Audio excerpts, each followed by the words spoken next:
Muy buenos días, queridos hermanos. Gracias al Señor por la oportunidad que tenemos en este día de, por medio de la tecnología, tener la meditación en esta mañana.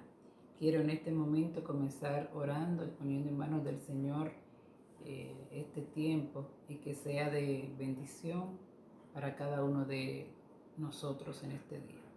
Oremos. Querido Jesús, muchas gracias. Gracias, oh Dios, por tu gran amor y por tu gran misericordia. Gracias, Señor Jesús, por la gran oportunidad de poder compartir tu palabra. Gracias, Señor Jesús, porque el tiempo que llevo pensando en este tema, Señor, quiero que me ayudes a expresarlo de tal manera que los hermanos puedan entender lo que yo quiero decir. Que en estas palabras, en este día, actúen de una manera especial en quienes los están oyendo. Te alabo, muchas gracias, oh Dios, por esta oportunidad que me das. Por tu Hijo Jesús. Amén. Quiero en esta mañana compartir con ustedes uno de mis versículos favoritos en la Biblia. Se encuentra en Lamentaciones capítulo 3.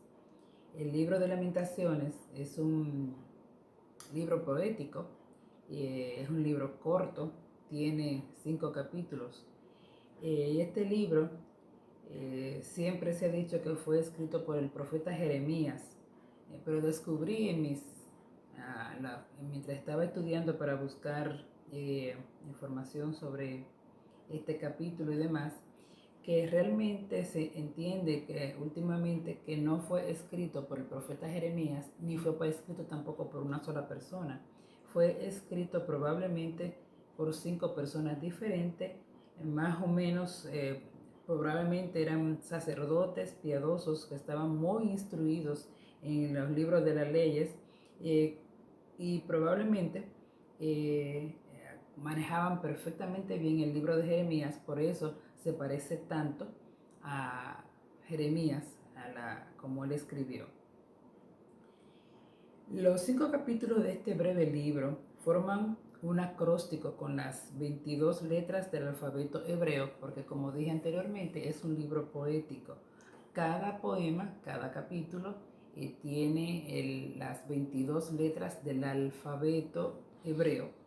Y específicamente el capítulo 3 es el más largo, tiene 66 versículos porque cada letra lleva 3 versículos de este capítulo 3.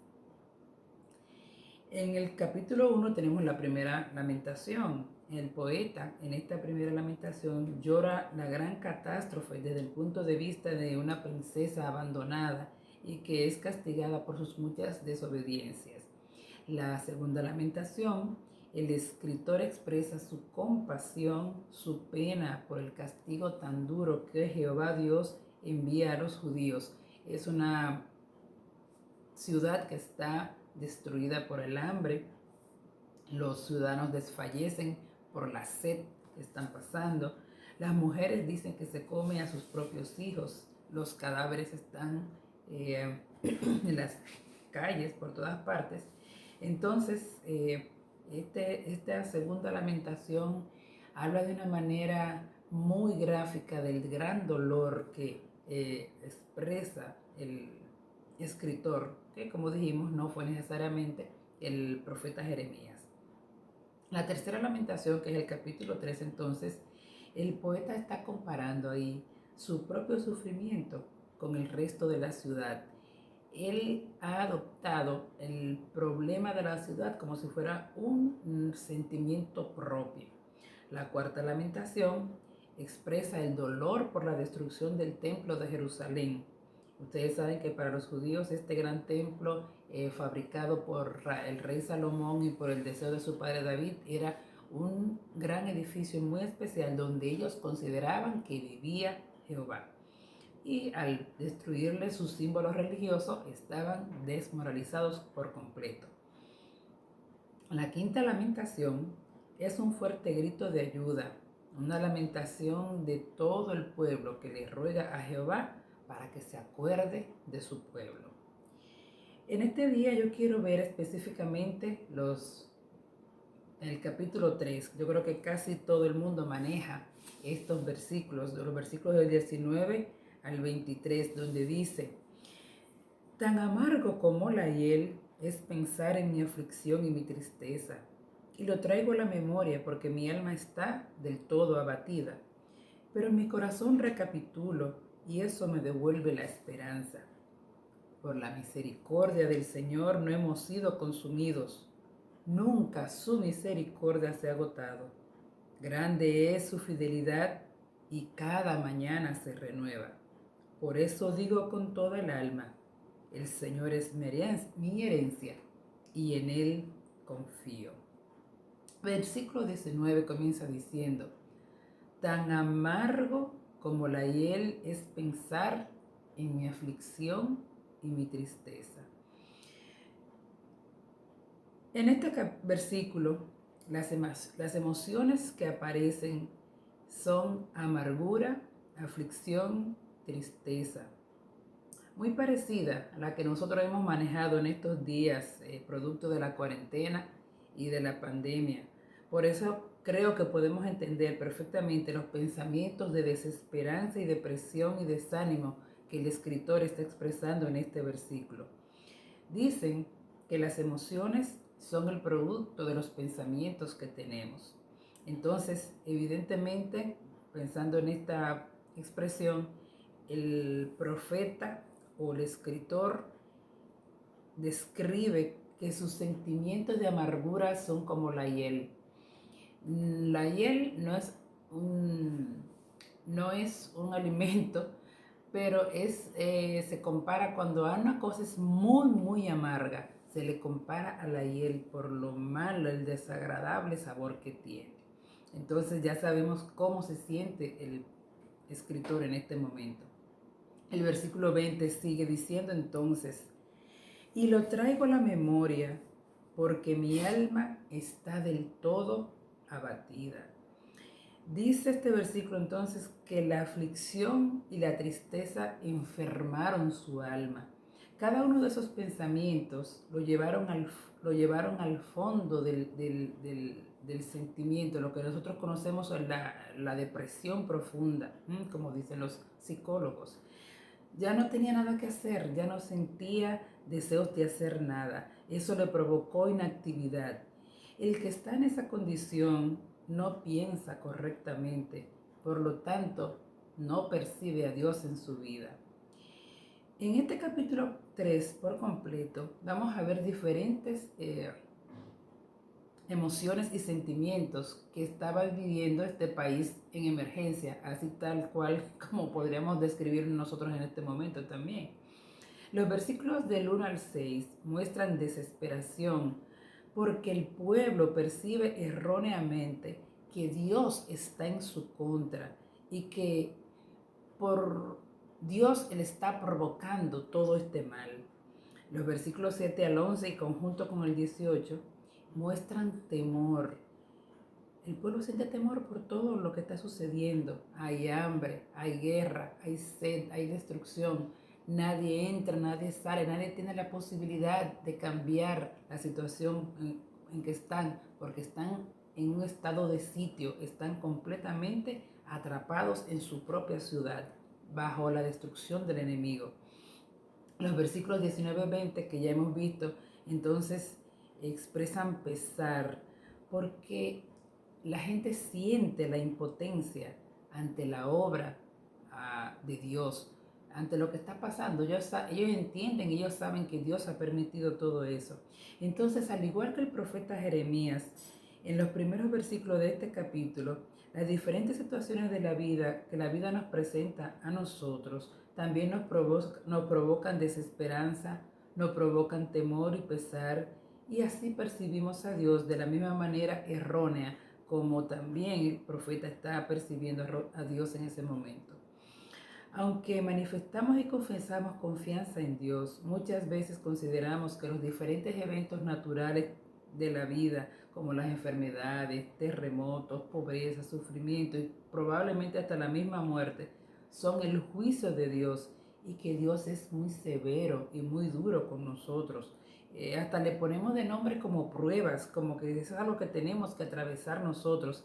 Y nos preguntamos muchas veces por qué ocurren cada una de esas cosas. nuestro intelecto no puede procesar las grandes catástrofes, las grandes cosas que nos hacen daño, porque tenemos entendido que merecemos todo lo bueno. ¿Y cuál es el problema aquí? ¿Cuál es el problema de Jeremías?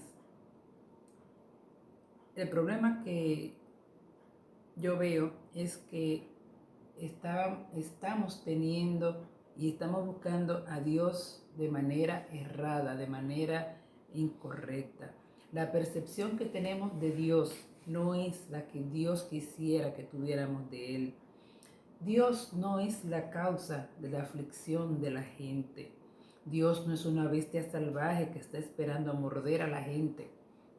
Pero Jeremías, al igual que todos nosotros en este momento, no estábamos pensando de manera correcta por la situación que se estaba viviendo. No estaban pensando en la forma como Dios ha hecho las cosas para nosotros, sino que junto con Jeremías y junto con la gran cantidad de la gente, nuestras emociones dominan nuestros pensamientos.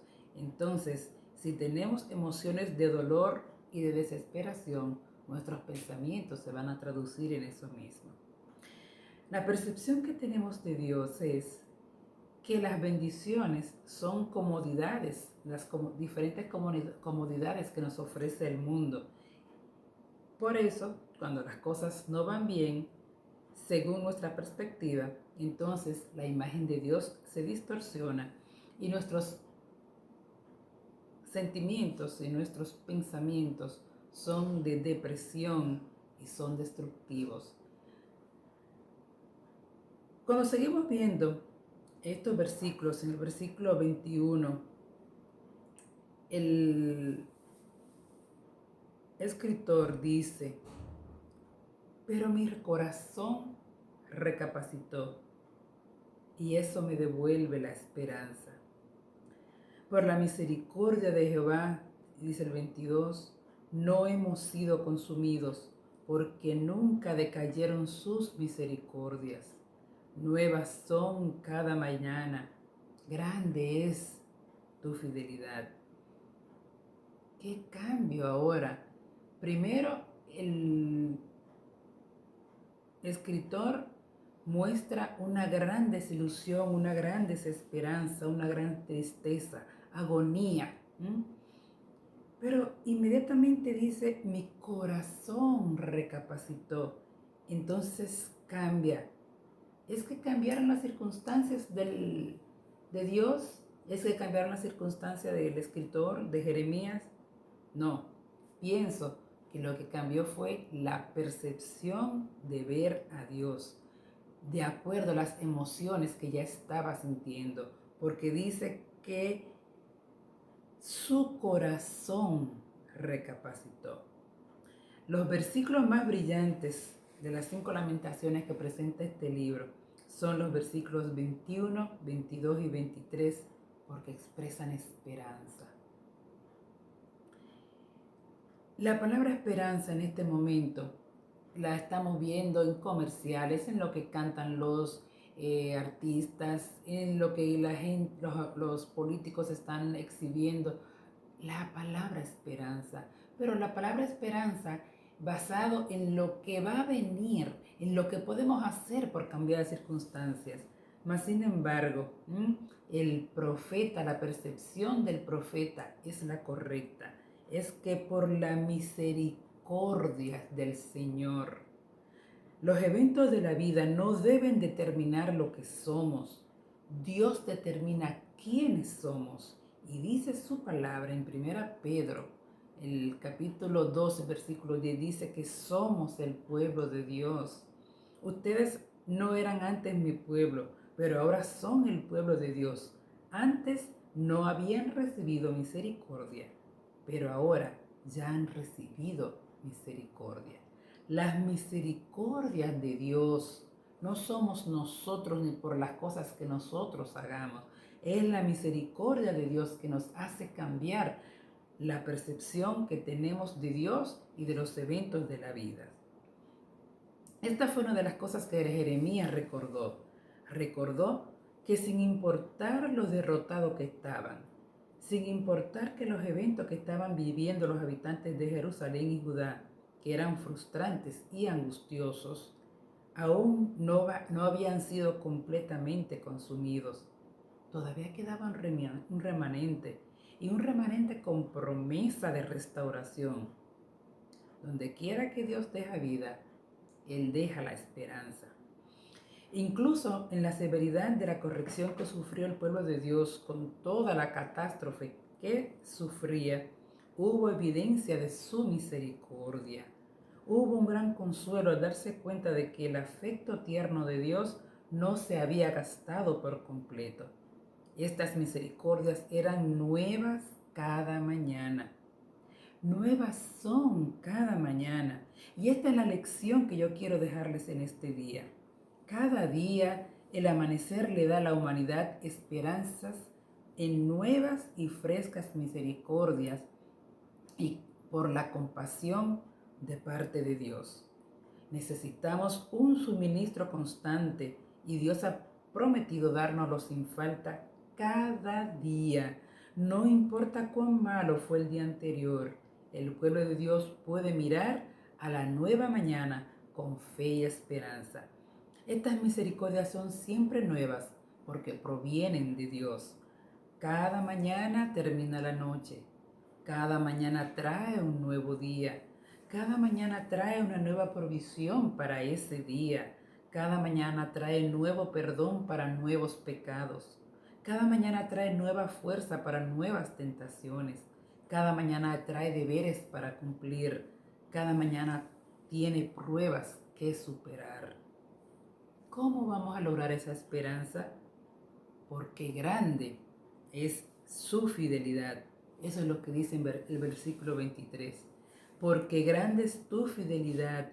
Todo esto hizo que Jeremías considerara la gran fidelidad de Dios que nunca falla al enviar sus misericordias y compasiones. Incluso en la catástrofe, Dios es fiel. Dios había sido fiel en todo momento. Él sigue siendo fiel y sigue siendo fiel incluyendo sus juicios.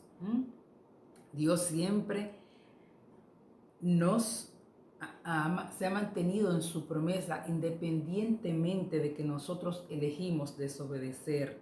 Él nos prometió vida eterna en el huerto del Edén y por eso, porque mantuvo su promesa, mandó a su Hijo Jesucristo a morir en la cruz del Calvario para restaurar esa relación que había sido rota por el pecado. Así como dice en Romanos 3:23 que por cuanto todos pecaron están fuera de Dios, por lo tanto Dios demostró su fidelidad al enviar a su Hijo Jesucristo a restaurar esa promesa que, valga la redundancia, nos había prometido. Con la expresión grande es tu fidelidad, el profeta entonces se dirige a Dios directamente y por lo tanto restaura su comunión íntima y viva con su Señor. Su fidelidad es segura y se renueva cada mañana. Hermanos, no olvidemos que cada mañana trae nuevo perdón para nuevos pecados. Cada mañana trae nuevas fuerzas para salir adelante en las pruebas y en las tentaciones. Cada mañana es nueva. Cada mañana termina la noche, por lo tanto, lo que pasó el día anterior, ya el Señor se hizo cargo de eso. Y en esa nueva mañana, entonces, vamos a buscar la fidelidad del Señor, porque grande es su fidelidad. Eso lo cantamos nosotros, que su fidelidad es grande, su fidelidad incomparable es. Dios le bendiga, hermano.